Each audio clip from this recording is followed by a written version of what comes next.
Federal public service commission में 120 से ज़्यादा पोस्ट अनाउंस हो गई हैं, जो कि अगस्त 13 2026 को अनाउंस हुई हैं। इसकी सबसे पहले जो पोस्ट है वो है कंप्यूटर ऑपरेटर, जो कि ग्रेड 16 की होगी और टेम्प्रेरी, और ये GHQ मिनिस्ट्री ऑफ डिफेंस के जो अंडर आता है उसमें होगी। और आपने और जो आपकी क्वालिफ़िकेशन है वो बैचलर्स किया हुआ आपने, जो कि सेकंड क्लास और ग्रेड C में होना चाहिए, और इन डिपार्टमेंट्स में आपने किया हो, ठीक है।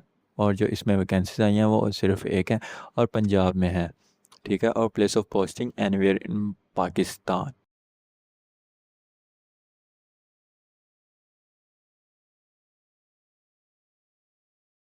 और चले अब दूसरी देखते हैं, प्रिंसिपल आर्किटेक्चर, जो कि ग्रेड 19 और परमानेंट है।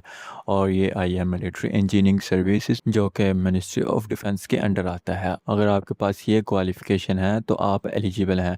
उसके बाद जो आपकी एज लिमिट है वो 32 से 40 ईयर्स होनी चाहिए, प्लस 5 ईयर्स जनरल रिलैक्सेशन इन अपर एज लिमिट, यानी कि 45 तक होगी। और जो वैकेंसीज हैं वो 2 हैं।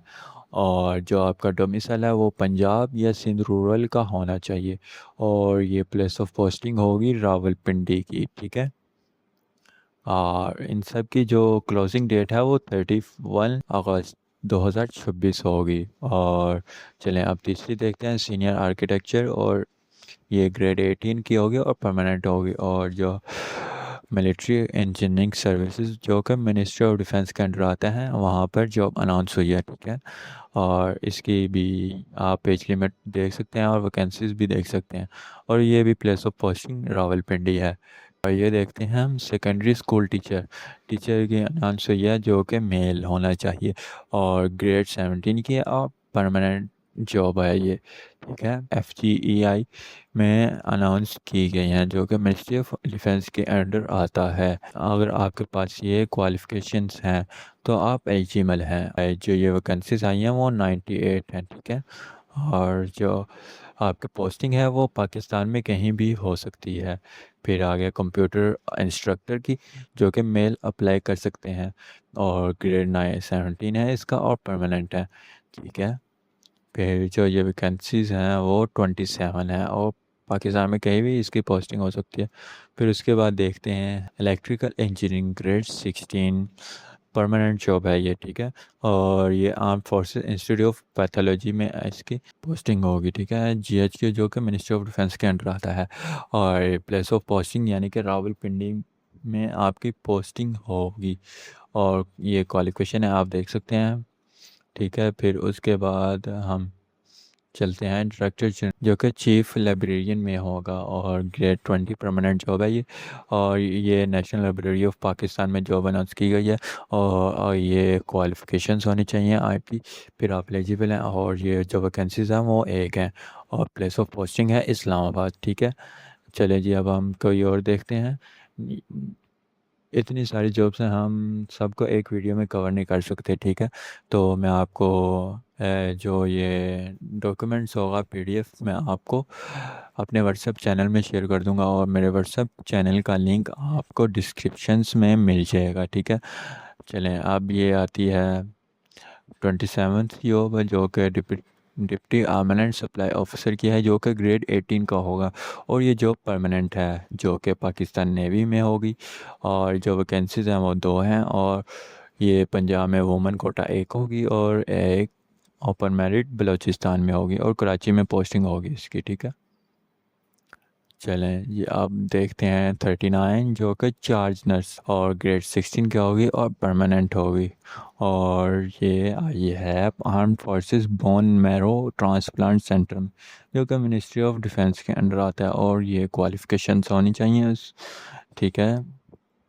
और जो वैकेंसीज आई हैं वो है 14, और प्लेस ऑफ पोस्टिंग है रावलपिंडी। उसके बाद हम चलते हैं फिर आगे चार्ज नर्स, चलें इसको छोड़ दे। फिर हम आते हैं इस पे प्रोफेसर पे, जो कि 45 जॉब है, और ग्रेड 20 की होगी, जो कि टेम्प्रेरी है और परमानेंट भी हो सकती है। और ये Pakistan institute of medical science Islamabad में अनाउंस की गई है। और ये आपकी क्वालिफ़िकेशन मिनिमम क्वालिफ़िकेशन और एक्सपीरियंस होना चाहिए तो आप अप्लाई कर सकते हैं। और 52 आप की एज होनी चाहिए और plus general relaxation in up to age of 55 यानी कि आपकी 55 तक मैक्सिमम एज होनी चाहिए। और जो वैकेंसीज हैं वो 6 हैं, ठीक है। और जो ये कैटेगरीज हैं ये भी आप देख लें। चलें अब हम चलते हैं 68 जॉब पर, जो कि मेडिकल ऑफिसर के ऊपर है। और ये ग्रेड 17 की अटैम्प्ट, और ये जो आई है Pakistan institute of medical service sciences पे। और अब जो एज लिमिट है वो है 22 से 32 और प्लस 5 इयर्स यानी कि 37 तक जाएगी। और जो वैकेंसीज है वो है 50 और प्लेस ऑफ पोस्टिंग है आपकी इस्लामाबाद। जी, ये देखें जो इम्पोर्टेंट इंस्ट्रक्शंस हैं ऑनलाइन अप्लाई करने के लिए, वो ये मैंने आपके सामने रख दी हैं सारी अलग-अलग जो इम्पोर्टेंट्स हैं, ठीक है। जो जनरल इंस्ट्रक्शंस हैं वो आप वेबसाइट पे जाके चेक कर लीजिएगा। और अप्लाई कैसे करना है, आपने ऑनलाइन अप्लाई करना है, ये वेबसाइट का नेम है। फिर जो आप ईमेल और मोबाइल नंबर देंगे वो एक्टिव दीजिएगा, जो कि आपको अगर मैसेज या फर्दर डिटेल्स के लिए कोई आपको फॉलोअप के लिए मैसेज आए तो आप उसको देख सकें फिर, ठीक है। One application only for one post यानी कि एक पोस्ट के लिए एक ही एप्लीकेशन होगी। और ठीक है, जो डॉक्यूमेंट्स और गाइडलाइंस हैं, no hard copy required, application only apply online before the cut off date यानी कि लास्ट डेट से पहले। और जो एप्लीकेशन फ़ी डिटेल्स हैं वो अलग अलग पोस्ट के लिए अलग अलग फ़ी है, ठीक है। अपनी पोस्ट के लिहाज से अब ये आपकी फ़ी होगी। और पे कैसे करनी है वो ये यहाँ पे लिखा हुआ है, ठीक है। और जो की पॉइंट्स हैं वो हैं अप्लाई ऑनलाइन ओनली, ठीक है। One application for one post, information is final यानी कि बाद में चेंज नहीं होगी। No change request accepted, apply before crossing date keep visiting for update website, okay. फिर जो इम्पोर्टेंट डिटेल्स हैं उसके आगे लास्ट डेट जो होगी वो 31 अगस्त 2026 होगी।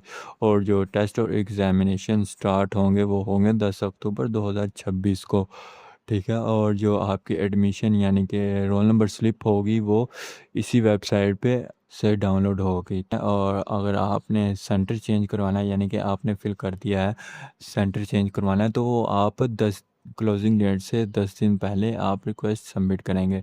और अपडेट्स के लिए आप फेडरल पब्लिक सर्विस कमीशन की वेबसाइट विज़िट करते रहिएगा। और जो इम्पोर्टेंट डॉक्यूमेंट्स है यानी कि आप स्क्रीनिंग टेस्ट के बाद जो फर्दर डिटेल्स आपसे मांगी जाएंगी और फर्दर डॉक्यूमेंट्स आपसे मांगे जाएंगे वो 2 फोटोग्राफ्स होंगे, मैट्रिक सर्टिफिकेट, इंटरमीडिएट सर्टिफिकेट और बैचलर और मास्टर्स, पीएचडी और एमफिल की डिग्रीज, सीएनआईसी एक्सपीरियंस सर्टिफिकेट अगर रिक्वायर्ड है तो, और डोमिसाइल सर्टिफिकेट और डीपीसी अगर आप गवर्नमेंट एम्प्लॉय हैं, अगर कोई इनके अलावा सर्टिफिकेट है।